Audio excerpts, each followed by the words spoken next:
महाराष्ट्र के कल्याण से है, जहां मराठी नहीं बोलने पर एक लड़के लोकल ट्रेन में बेरहमी से पीटा गया, जिसके बाद मानसिक तनाव में आकर उस लड़के ने खुदकुशी कर ली। खबरों के मुताबिक ट्रेन से कॉलेज जाते वक्त उस लड़के की वजह से किसी को धक्का लगा था, जिसके बाद दोनों के बीच झगड़ा हुआ। फिर ये झगड़ा मराठी भाषा तक पहुंच गया और आरोपों के मुताबिक मराठी नहीं बोलने पर उस लड़के को बेरहमी से पीटा गया, जिसके बाद वो इतना मानसिक तनाव में आ गया कि घर लौटते ही उसने फांसी लगाकर खुदकुशी कर ली। तो ये तस्वीर आप देख लीजिए। मराठी के नाम पर गुंडागर्दी कब तक रहेगी, ये बड़ा सवाल है। विवाद कहां पर हुआ ये भी हम आपको बता रहे हैं। महाराष्ट्र के कल्याण में, जहां पर मराठी नहीं बोलने पर एक लड़के को लोकल ट्रेन में बेरहमी से पीटा गया, जिसके बाद मानसिक तनाव में आकर उसने खुदकुशी कर ली। ये कोई पहला मामला नहीं है जब मराठी वर्सेस हिंदी की लड़ाई देखने को मिली हो। महाराष्ट्र में हिंदी वर्सेस मराठी का विवाद गाहे बगाहे देखने को मिल जाता है। अब आपको महाराष्ट्र के अलग अलग कौन से मराठी वर्सेस हिंदी के महाविवाद हुए हैं, इससे जुड़ी 3 तस्वीरें हम आपको दिखाते हैं। जहां मराठी ना बोलने पर अपमानित किया जाता है तो कभी पिटाई कर दी जाती है। ऐसे ज्यादातर केस में फैसला ऑन द स्पॉट करने लगते हैं लोग। एयर इंडिया फ्लाइट में मराठी ना बोलने पर गुस्साई महिला का वीडियो तो आपको याद ही होगा। महिला ने अपने साथ सफर कर रहे पैसेंजर को मराठी ना बोलने पर धमकाया। और तीसरी घटना वसई की है, जहां छत्रपति शिवाजी महाराज की तरह की वेशभूषा में एक शख्स गार्ड को धमकाता हुआ दिख रहा है। दरअसल ये शख्स इस जगह शूटिंग करने आया था। जैसे ही उसे पता चला कि गार्ड को मराठी नहीं आती है तो वो गार्ड को डांटने लगा। तो ये 3 तस्वीरें आपके सामने हैं। जो ये भाषा विवाद है उसने एक युवक की जान ले ली है, लेकिन जो महाराष्ट्र में हमने देखा कि जिस तरीके से ये मामले सामने आते रहे हैं, मराठी के नाम पर गुंडागर्दी कब तक रहेगी, ये बड़ा सवाल है। और ये अलग अलग मामले हैं। गुंडागर्दी की तस्वीर नंबर 1, तस्वीर नंबर 2 और तस्वीर नंबर 3 हम आपको दिखा रहे हैं, जहां पर मराठी वर्सेस हिंदी की लड़ाई देखने को मिली। और आपको बताएं कि महाराष्ट्र के अलग अलग जो इलाके हैं वहां से जो तस्वीर सामने आई है, जहां पर लोगों को अपमानित किया जाता है और उसके बाद पीटा जाता है। सोचिए 2025 में भी हम एक ऐसे देश में हैं जहां लोग एक दूसरे की भाषा से इतनी नफरत करते हैं कि उन्हें उसी समय सबक सिखाने, फैसला ऑन द स्पॉट करने लग जाते हैं। मानो एक भाषा ना आना गुनाह हो। सवाल यह है कि ऐसे लोगों पर सख्ती क्यों नहीं की जाती है? ऐसे लोगों के खिलाफ एक्शन लेने की जगह चुप्पी क्यों साध ली जाती है? क्या महाराष्ट्र में हिंदी बोलना गुनाह है? क्या भाषा पर विवाद में थप्पड़ से क्यों बात की जाती है? क्या मराठी के नाम पर राजनीति चमकाने की कोशिश हो रही है? ये कुछ सवाल हैं जो खड़े होते हैं कि मराठी भाषा के नाम पर गुंडागर्दी का काम कब तक होगा। विवेक गुप्ता हमारे सहयोगी फोन लाइन पर मौजूद है ज्यादा जानकारी के साथ। विवेक, जो ये ताजा मामले आज सामने आया है काफी चौंकाने वाला है।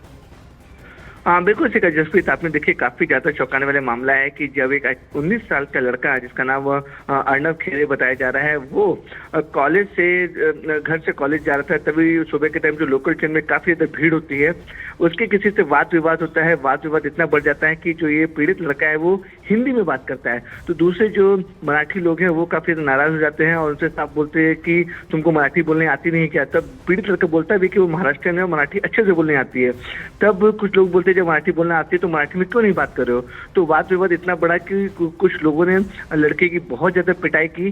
पिटाई करने वाला लड़का काफी ज्यादा डिप्रेशन में चला गया था कि उसे मराठी की वजह से उसे मारा पीटा गया, ऐसे उसके पिता का आरोप है। इसके बाद जो लड़का था काफी डिप्रेशन में घर पे आया और घर पे उसने अपने पिता को कॉल किया कि उसके साथ ये घटना हुई है। और जब तक पिता उसके घर तक पहुंचे तब तक जो पीड़ित लड़के ने फांसी लगाकर खुदकुशी कर ली। इस पर अब पीड़ित पिता का आरोप है कि मराठी और नॉन मराठी का जो मुद्दा है वो काफी ज्यादा गरमाया गया, जिसकी वजह से उनका बेटा काफी ज्यादा डिप्रेशन में आ गया और डिप्रेशन में वजह उसने खुदकुशी कर ली। अब ये पूरा मामला जांच का विषय बन गया है। इस पे अब जो कल्याण पुलिस है वो फिलहाल उन्होंने एडीआर यानी कि एक्सीडेंटल डेथ रिपोर्ट दर्ज की है, लेकिन पूरे मामले की जांच की जाएगी। आखिरकार वो कौन लोग थे जिसकी लोकल ट्रेन में झगड़ा हुआ और ये सुसाइड की असली वजह क्या थी।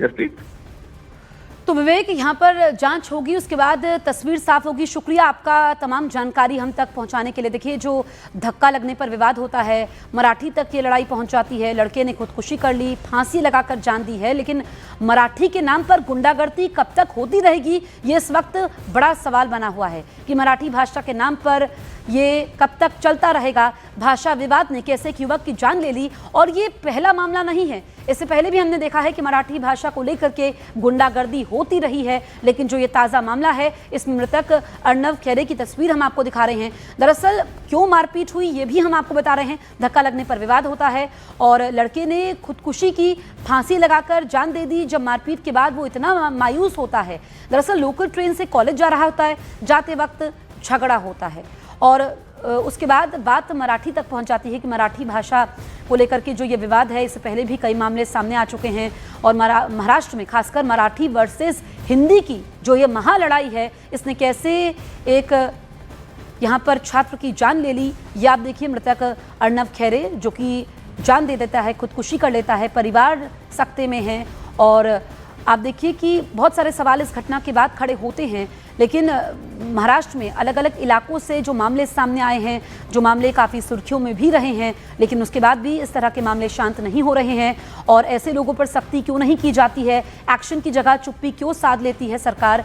आपको बताएं कि इससे पहले भी ऐसे मामले सामने आए हैं और देखिए कि यहाँ पर जो ये फ्लाइट में मामला सामने आया था ये और अब देखिए कि एयर इंडिया में ये बदतमीजी जो की गई थी, ऐसे ऐसे लोग सफ़र कर रहे होते हैं और धमकी देते हैं कि तुम्हें मराठी नहीं आती है, बदतमीजी होती है। तो ये जो शख्स है ये हम आपको सुनवाते हैं कि क्या बोल रहे थे। मुंबई जा रहे हो तो तुम, ये क्या तरीका होता है, बदतमीजी क्या होती है, ये क्या तरीका होता है। मला मराठी माहिती नाही ना, तुम्ही बसा। एयर इंडिया में ये बदतमीजी हो रही है एंड ऐसे ऐसे लोग ट्रैवल कर रहे हैं। क्लियरली मुझे धमकी मिली कि तुम बॉम्बे जा रहे हो, बदतमीजी क्या होती है तुम्हें वहां बताएंगे और तुम्हें मराठी बोलना पड़ेगा अगर तुम बॉम्बे में रहना चाहते हो। तुम बॉम्बे जा रहे हो, मुंबई जा रहे हो तो तुम्हें मराठी आनी चाहिए। What is this, what kind of mentality is this. ये क्या तरीका होता है, बदतमीजी क्या होती है, ये क्या तरीका होता तो ये सीधे सीधे धमकाया जो गया, ये एयर इंडिया की फ्लाइट थी जिसमें आप देखिए शख्स बताता है कि ये किस तरह का यहाँ पर आचरण है। मुझे धमकाया गया कि अगर आप मुंबई जा रहे हो तो आपको मराठी आनी चाहिए और मुझे ये कहा कि मुंबई उतरिए तो मैं बताती हूँ। तो ये आप देखिए कि ये महिला की भी तस्वीर है और किस तरीके से यहाँ पर गुंडागर्दी की जो अलग अलग तस्वीरें हैं, ये अपने आप में पहला मामला नहीं है, अनेकों मामले सामने आए हैं। कुछ मामले तो मीडिया में आ भी जाते हैं लेकिन कुछ मामले सामने भी नहीं आते हैं। आप देखिए कि किस तरीके से जब सब लोगों की मौजूदगी होती है, पूरी फ्लाइट भरी हुई होती है, बाकी लोग मौजूद होते हैं, तो फिर एक शख्स को धमकाया जाता है। वो खुद से वीडियो रिकॉर्ड करता है और कहता है कि मुझे मराठी आने के लिए यहाँ पर धमकाया जाता है। ये कैसी मानसिकता है? ये क्या तरीका होता है।